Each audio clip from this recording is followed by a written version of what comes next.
সন্তাইশ 750 টাকা ডবল 880 টাকা 6000 টাকা 8000 টাকা ডবল 8100 টাকা 8129 8200 টাকা 8229 8229। আমন্ত্রণ সবাইকে। আশা করি সবাই অনেক অনেক ভালো আছেন।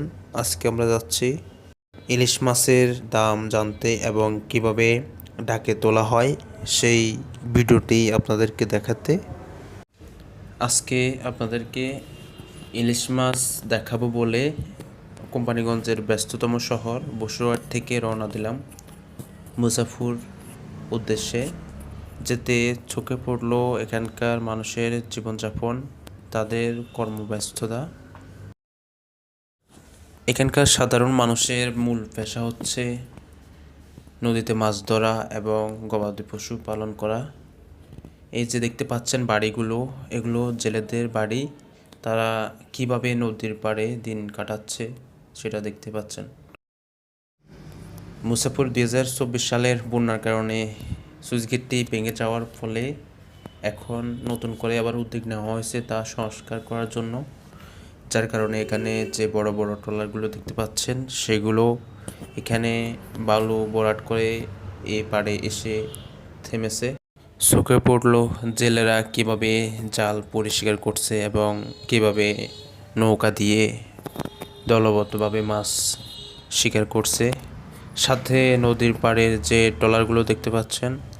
আজকে বসুরহাট থেকে এই সিএনজি চালক বাইটির সাথে আমরা যাচ্ছি মুসাফরে এবং সেখানে গিয়ে আমরা দেখতে পেলাম নদীর পাড় ভেঙে একেবারে রাস্তাটা নষ্ট হয়ে যায়। মেঘনা নদীর তীরবর্তী এই অঞ্চলগুলো একেবারে চরের মধ্যেই, সাথে নদী এবং চর দুটো মিলে একাকার হয়ে আছে। পাশের যে প্রাকৃতিক দৃশ্যগুলো দেখতে পাচ্ছেন সেগুলো একেবারেই মনকে জড়িয়ে দেয়। আবার কখনো যদি মুসাফরে আসি পরবর্তী নতুন কোনো ভিডিওতে এইখানকার যে প্রাকৃতিক দৃশ্যগুলো সে সম্পর্কে তুলে ধরবো আপনাদের কাছে। একদিকে চর আর অন্যদিকে ছোট ফেনী নদী। ছোট ফেনী নদীটি ভেঙে যাওয়ার কারণে এখানকার পার্শ্ববর্তী এলাকায় অনেক ক্ষয়ক্ষতি হয়। আর দেখতে দেখতে চলে এলাম মুসাফরের মাছঘাট বাজারে।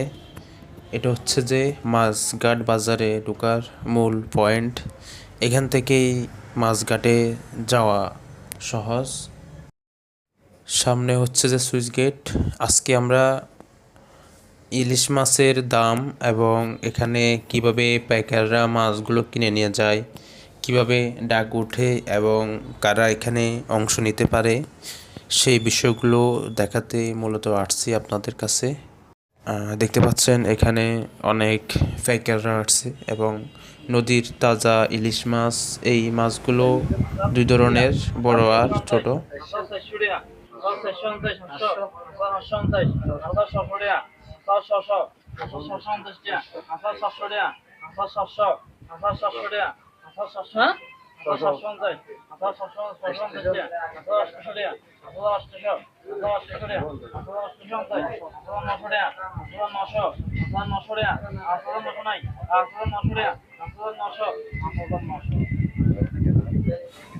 শেষ হলো ডাক।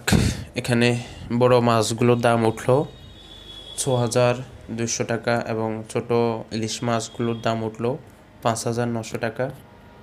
বন্ধুরা, আজকের ভিডিওটি এ পর্যন্ত। আশা করি সবাই ভালো থাকবেন। নতুন কোনো ভিডিও